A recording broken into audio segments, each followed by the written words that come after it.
Hello, let's walk through setting up a Wiley Buddy. You open your box, you'll have some stickers, a little Rolodex card to save friends' numbers on, and then some kind of how to make a call information, other things on the back. Your phone will be in a bag. This is our actual phone, but this will be in a bag, and in the bag will be one of these two cards that has a QR code on it. You'll scan that QR code to start setup, but I'll also walk you through it here. Pull out all the cords. Depending on which phone you have, you'll either have a black or device, a black, a white, or a blue Ethernet cable. For this video, I'm gonna use the blue one. Here's your power cord and your curly cord.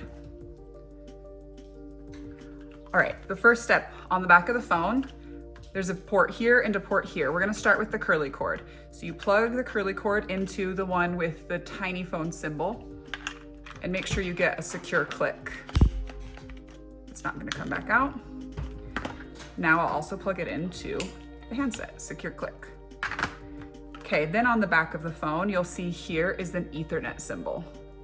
So we'll take this Ethernet cable, plug it in there as well. Make sure you get a secure click. This Ethernet cable just needs to be plugged in for setup. So if you want to, you can nest it in here, but this should only need to be plugged in for a few minutes. Next, you will plug into your router. A lot of routers have the ports color coded on the back. Yellow is the color for Ethernet. You can see it labeled here, or there's that tiny Ethernet symbol again. We'll put it on the screen a little bigger so you can see it. Some of these ports are the same size. So if yours are not color coded, make sure you find the one labeled Ethernet, because this cable does actually fit here, but this is LAN, WAN. This is how the internet will come into the router. You wanna make sure you're using an Ethernet cable or an Ethernet port, which is how the internet will come out of the router. It doesn't matter which port. You might have more than this, you might have less than this. If they're full, you'll have to unplug it for a minute. But again, this only takes a few minutes, so you'll be able to plug it back in. Just get one port, make sure you hear the secure click, and then you will plug your Wiley Buddy or your Magic Box into power. A light should turn on. There's a few lights that will come on, some red, some green, but as long as a light is on, it means the phone is setting up. It's downloading any updates that need to be downloaded. It's just provisioning the phone. So leave it here for a few minutes. Some will turn off for a second, some will blink for a second.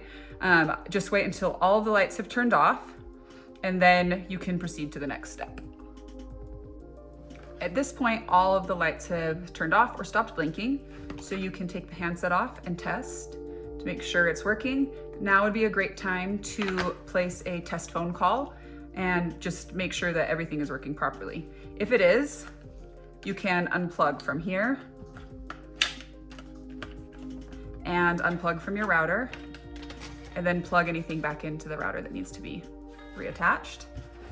This can now be moved anywhere within Wi-Fi range. So you'll unplug it from here and take it wherever you want it to live in your house.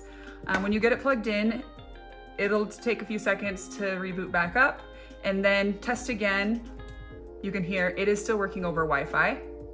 If yours is not working over Wi-Fi, you'll want to double check your Wi-Fi credentials and make sure that your Wi-Fi name and your Wi-Fi password are typed in right. If there was an error when typing in those, this will not work over Wi-Fi, but it will work over the router. So if you need to update the credentials, you'll need to take this back to the router, update the credentials, unplug this from power, plug it back into the router, and then plug it back into power so it can re-update. You'll likely see another flashing light while it does that.